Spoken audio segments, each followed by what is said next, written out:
Arakan army ভয়ঙ্কর একটি সশস্ত্র গোষ্ঠী যারা নিজেরাই নিজ দেশের সেনাবাহিনীর সঙ্গে লড়াই করছে। সীমান্ত থেকে প্রায়ই আমাদের জেলেদের ধরে নিয়ে যাচ্ছে, সীমান্ত লাগোয়া কাউকে পেলে গুলি করছে, নিত্যদিন সীমান্তে স্থলমাইনের বিস্ফোরণ ঘটাচ্ছে। তারা যেন দিনের পর দিন এ ধরনের কার্যকলাপে একেবারেই বেপরোয়া হয়ে উঠেছে।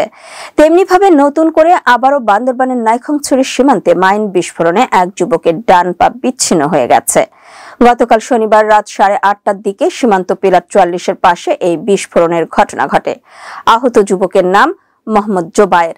তিনি নাইখংছড়ির চাকধালা লম্বা মাঠ এলাকার আব্দুল হকের ছেলে। জানা গেছে, সীমান্তের কাঁটাতারের বেড়ার খুঁটি কুড়িয়ে নেওয়ার উদ্দেশ্যে ওই এলাকায় যান জোবায়ের। শূন্যরেখা থেকে প্রায় 300 মিটার মিয়ানমারের অভ্যন্তরে ঢুকে পড়েন তিনি। এ সময় মাইন বিস্ফোরণের ঘটনা ঘটে। বিস্ফোরণে আহত জোবায়েরকে স্থানীয় বাসিন্দারা উদ্ধার করে প্রথমে উপজেলা স্বাস্থ্য কমপ্লেক্সে নিয়ে যান। পরে সেখানে প্রাথমিক চিকিৎসা দিয়ে তাকে কক্সবাজার সদর হাসপাতালে ভর্তি করা হয়। এ বছরের জানুয়ারি থেকে নাইখংছড়ির চাকধালা ও ফুলতরি সীমান্তে অন্তত 6টি মাইন বিস্ফোরণের ঘটনা ঘটেছে। এসব ঘটনায় পা হারিয়েছেন 7 জন।